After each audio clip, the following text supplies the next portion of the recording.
Mga masters, okay lang po bang wag niyong skip ang mga ads sa aking mga videos? Salamat po talaga mga masters sa solid na pagsuporta po sa akin. Magandang gabi mga masters, bali ngayon po ay 4 na videos po ma-upload ko po sa aking YouTube channel.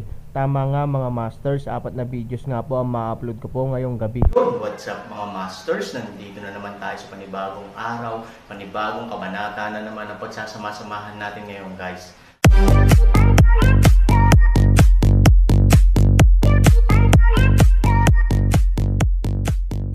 Bali mga masters, kung bago ka pa lang po sa aking YouTube channel, please click the subscribe button, lalong-lalo na po yung notification bell guys, para maging connected pa rin tayo sa isa't isa at maging updated kayo sa mga susunod ko pang video. Bali mga masters, bago natin umpisahan ng kwento ay mag-shoutout po muna tayo para sa mga solid nating tagapakinig. At unahin na po natin si... Yun na nga mga masters, no? Bali hindi na ito patagalin. In 3, 2, 1, let's go! Kabanata 1736 hanggang 1740. Hindi nakikialam si Ivory sa paraan ng paggawa ni Shen Lingyao.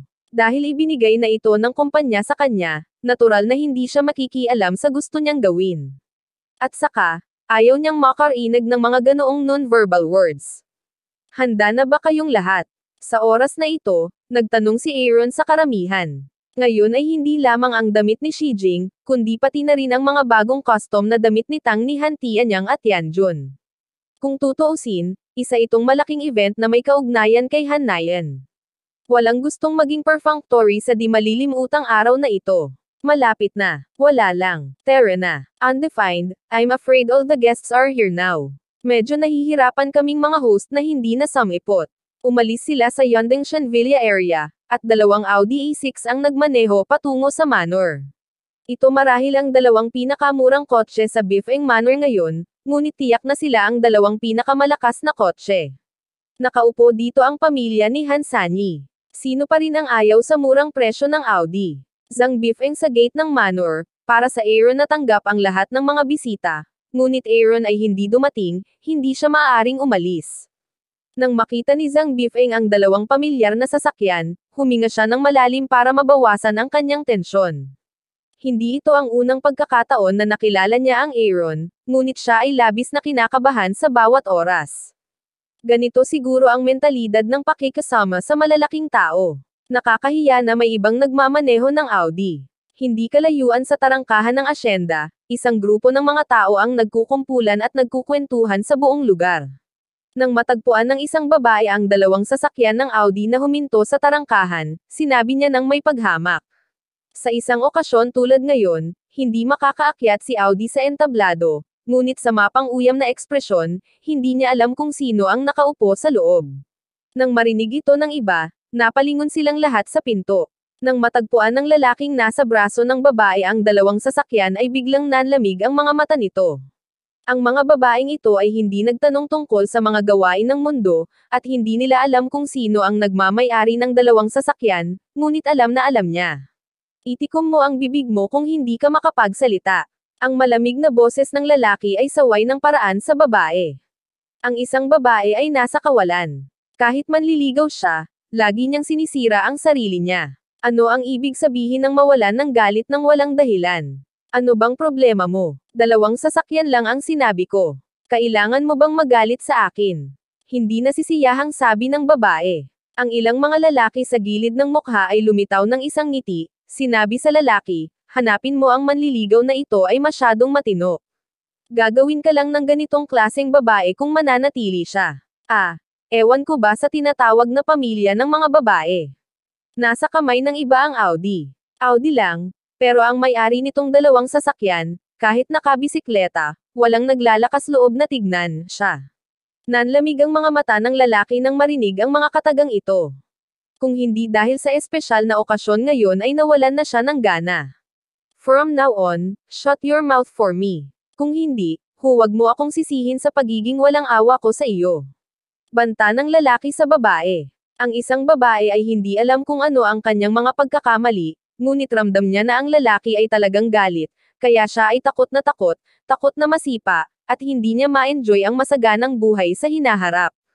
Well, hindi ako magsasalita. Iniyuko ng babae ang kanyang ulo. Sa oras na ito, nakababa na ang pamilya ni Han sa sasakyan. Lumapit si Zhang Bifeng at sinabi kay Han Sanchen, Mr. Han, espesyal na inihanda ko ang isang baby room. Talagang tahimik ito at magagamit para makapagpahinga si Han Nayan. Nakakaistorbo si Mr. Zhang. Tumanggo si Aaron. Iyon ang dapat kong gawin, kung ano ang dapat kong gawin. Tingnan Aaron. Aaron na siyahan, Zhang Bifeng mukha hindi mapigilan nagsiwalat ng isang ngiti. Dumating na ba lahat? Tanong ni Aaron. Oo, walang choice si Aaron kundi ngumiti at sinabing, dumating na ang mga bisita, pero huli na ako bilang host. Medyo hindi makatwiran. Mr. Aaron, it's their honor that they can wait for you. Walang magrereklamo. Sabi ni Zhang Bifeng, napakagaling mong mambabola, pero ayokong gawin yun. Huwag mong sabihin yan in the future. Aaron Wei. Nagbuga ng malamig na pawis ang noo ni Zhang Bifeng, at mabilis na sinabi, oo, naaalala ko. Mayroong ilang mga nakakabigay puri na salita sa paligid ng Aaron. Sinasabi nila na ang Aaron ay maaari pa ring tanggapin ang mga ito, ngunit si Zhang Bifeng, na hindi pamilyar sa ganitong uri ng relasyon, ay gumawa ng Aaron na makakuha ng goosebumps. Kuya, isang malayong tawag, makikita ng Aaron ang espiritong anak na si Dang Horsetail patungo sa kanyang sarili. Ang Tianlanger ay laging puno ng hininga ng kabataan. Madaling makahawa sa tao. Ang pagiging kasama niya ay maaaring maging mas bata sa mga matatanda. Hipag, sigaw ni Shen Lingyao kay Ivory. Nakangiting tumanggo si Su Yingxia at nagtanong, nasaan ang lolo mo? Chat with his old friends. Don't worry about him. Tapos na sabihin, ang araw na espiritong anak na lalaki ay maingat na kinuha Han Nayan sa sariling dibdib, na nakatingin sa nakangiting mukha ng pulang kaway-kaway, hindi maiwasang halikan ang ilan. Nang pumasok si Aaron at ang iba pa sa gate ng manor, mabilis silang tinanggap ng grupo ng mga taong nag-uusap sa gate. Napaka-importanteng tao din sila sa Yuncheng, pero kapag nakilala nila si Aaron, isa-isa silang nagpapakita ng respeto, sabi ni Mr. Aaron, sabi ni Mr. Aaron, sabi ni Mr. Aaron sa mga oras na ito, naunawaan na rin ng babae kung bakit ang lalaki, galit. Matapos makinig sa address at tingnan ang kanilang saloobin, ang binata na ito na tinatawag na Presidente Aaron ay halatang Aaron. Hindi nakakagulat na bigla siyang nawalan ng galit. Paano ang Audi? Sa mga kamay ng ordinaryong tao, ang Audi ay Audi, ngunit sa mga kamay ng Aaron, kahit ang Bentley Rolls ay hindi ito mapapantayan. Hindi kilala ni Aaron ang mga taong nasa harap niya, ngunit ang mga bisita ay mga bisita. Nakangiting sabi ni Aaron, thank you for coming. I hope you can have a good time today. Mr. Aaron is so polite. Isang karangalan para sa amin ang makadalo sa 100 araw na piging ng iyong anak. Nagpapasalamat din kami kay G. Han sa pagbibigay sa amin ng pagkakataong ito. Hindi maiiwasan ang pambabala sa isa't isa. Ang pambabala sa Aaron ay isang bagay na syempre. Kaya naman pumunta sila sa 100-day banquet. Habang nasa daan, maraming tao ang nakilala ni Aaron at magalang na bumati. Kahit na hindi gusto ni Aaron ang ganitong bagay sa kanyang puso, dahil ito ay 100 araw na piging para kay Han Nayan, kailangan pa rin niyang harapin ito, guro, narito ka. Matapos makita ang Aaron, binilisan ni Tian Changsheng ang kanyang lakad at naglakad patungo sa Aaron. Medyo nahihiya siyang hilingin sa kanya na tawagan si Master Aaron sa publiko noon.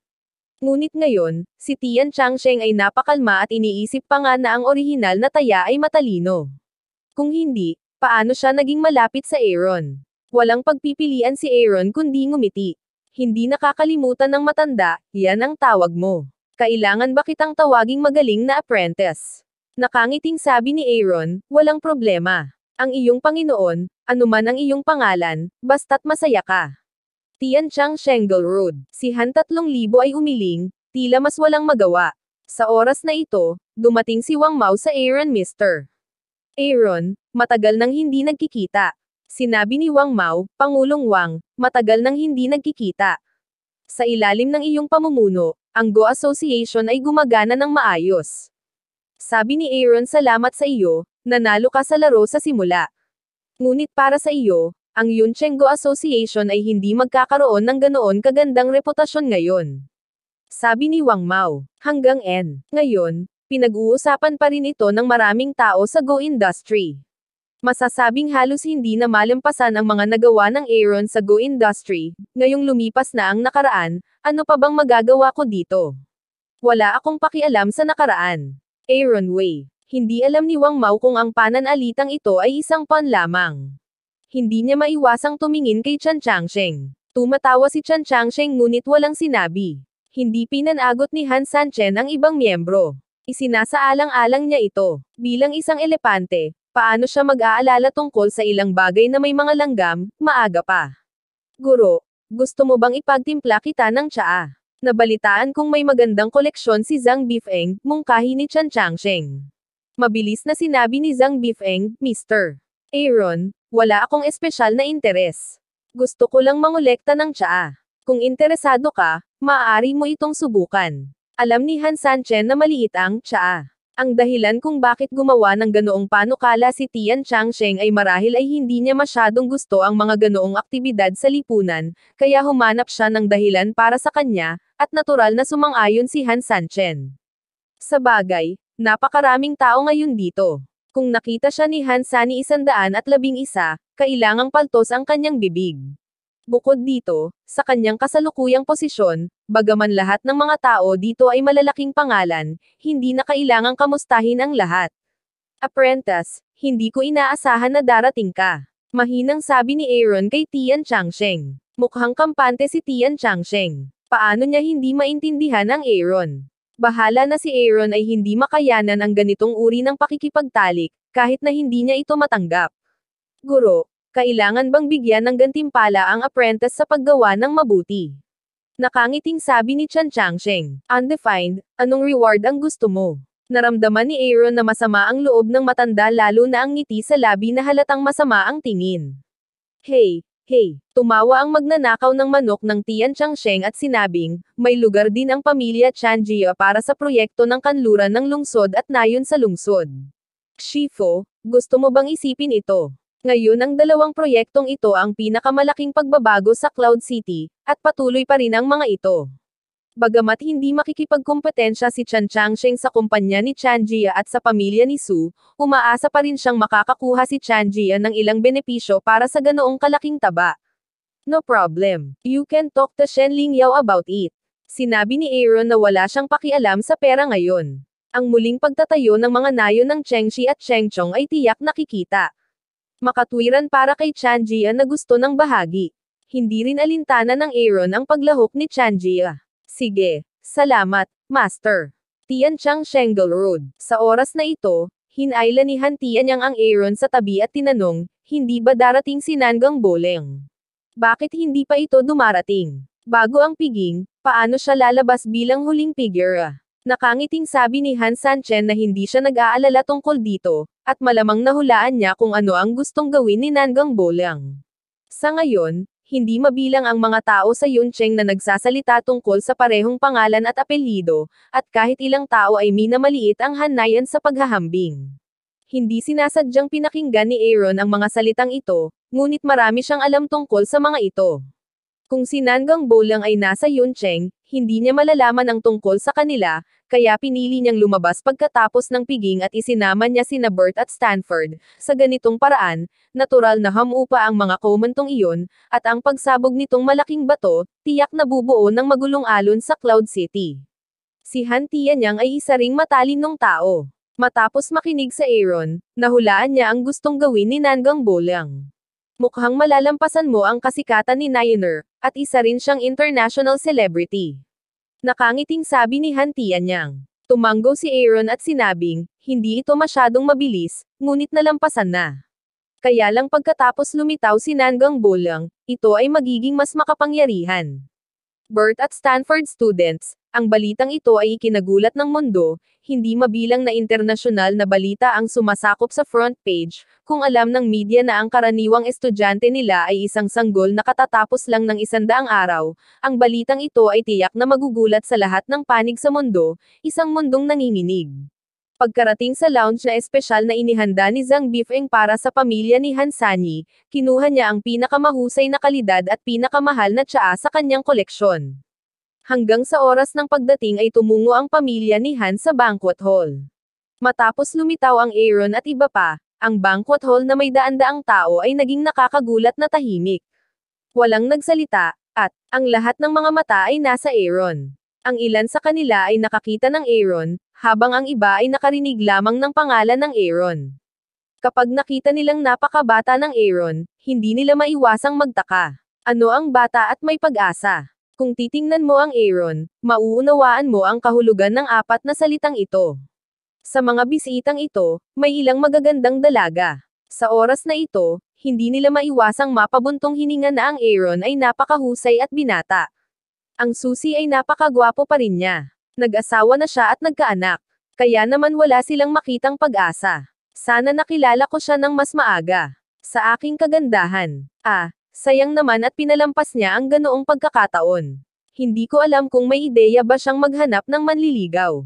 Kung hindi niya kayang maging asawa, mas mabuting manliligaw siya. At iba pa, maraming babae ang nagbubulungan. Kahit ang mga hindi nagsasalita, ang puso ay may parehong ideya. Ivory, tingnan mo yang mga babaeng yan. Lahat sila naiinggit sa'yo. Gusto ka nilang patayin gamit ang mga mata nila. Bamulong si Shen Lingyao sa tabi ni Ivory.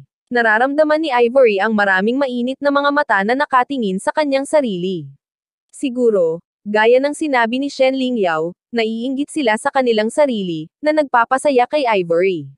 Bagamat hindi siya isang babaeng nagmamalasakit sa mga bagay na ito, sino ba ang hindi gustong mainggit?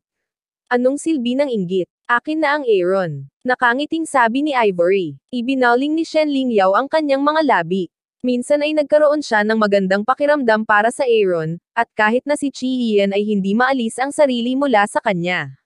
Baka natural na kaakit-akit sa mga babae ang ganitong klaseng lalaki, maipagmamalaki mo. Makakahanap ako ng asawang mas magaling pa sa Aaron sa hinaharap, sabi ni Shen Lingyao. Hindi minamaliit ni Ivory ang magiging asawa ni Shen Lingyao. Nakangiti lang siya pero walang sinasabi. Pero sa isip niya, walang makakapantay sa Aaron. Matapos makibahagi ang pamilyahan sa handaan, Aaron umakyat sa entablado. Bilang host, sa oras na ito, dapat siyang magsabi ng mga magagalang na salita ng pasasalamat. Pagkatapos ng nakakapagod at walang kabuluhang magalang na oras, may mga taong hindi na makapaghintay na ilabas ang kanilang mga regalo. Naaalala ko pa iyon sa araw ng kapanganakan ni Han Nayan, nakatanggap na siya ng maraming regalo, at nagkaroon pa ng maraming supercar, kaya't kinailangan ni Moy ang na magtayo ng isang espesyal na bodega upang iimbak ang mga ito. Sa pagkakataong ito, mas mabigat ang mga regalo. Kahit na inihanda na ni Moyang ang bodega para mailagay ng maaga ang mga regalo, hindi niya maiwasang sumakit ang ulo ng sunod-sunod niyang tingnan ang mga reg along na publish, mukhang hindi naman kalakihan ang lugar na inihanda ko. Saan ko ilalagay ang napakaraming bagay na sinabi ni Moyang na masakit ang ulo, Mr. Mo? Masyadong mapagbigay ang mga taong ito. Parang ayaw nila ng pera. Bulalas ni Lin Yong na walang murang bagay para sa mga sikat na reg along ito sa pahayagan, sa kanilang opinyon, ang mas mabigat na regalo, mas maaari nilang palalimin ang impresyon ng Aaron sa kanila. Natural, kailangan nilang ipakita ang pinakamalaking katapatan.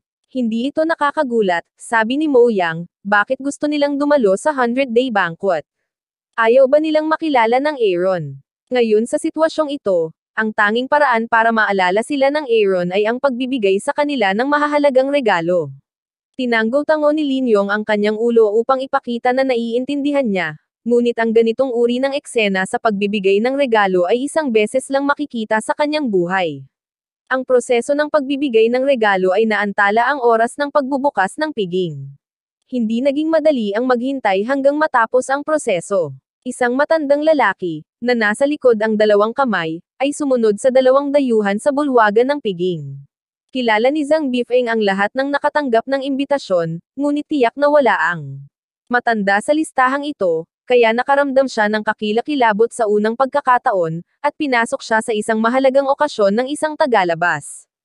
Nang si Zhang Bifeng ay handa ng tumawag ng security, nakita niyang itinaas ni Han Sanchen ang kanyang kamay para pigilan siya. Aaron, hindi ako late syempre, nanggang bolang yun. Napakahalagang bagay, at personal siyang tinawagan ni Han Sanchen. How can he miss it? Time is not much, time is just right. Sabi ni Aaron. Sa oras na ito, Maraming tao na sumunod sa internasyonal na balita ang nakilala ang dalawang tao sa likod ni Nangang Bowling, ito. Hindi ito si Bert at Stanford. Bakit nandito ang dalawang kilalang tao sa mundo? Bago sila sabay na tumanggap ng isang estudyante, ngunit ito ay isang pang-internasyonal na kaganapan. Si Shen Lingyao ay nagulat na hindi niya maisara ang kanyang bibig. Siya ay lalo na nag-aalala tungkol sa bagay na ito, kaya ang hitsura ni na Bert at Stanford ay malalim sa kanyang isipan. Pero bakit nandito ang dalawang taong ito? Isang kamanghamanghang ideya ang nabuo sa isipan ni Shen Lingyao, kaya halos lumuwa ang kanyang mga mata. Yun na nga mga masters, no? Bali panibagong kabanata na naman yung natapos natin ngayong gabi. Muli, maraming salamat po talaga sa walang sawang suporta po sa aking YouTube channel na talagang inaabangan niyo po ang bawat upload ko po. Bali mga masters, magkita-kita ulit po tayo bukas ng gabi at ngayon po ay magpapaalam po muna tayo. Bali mga masters, bye-bye!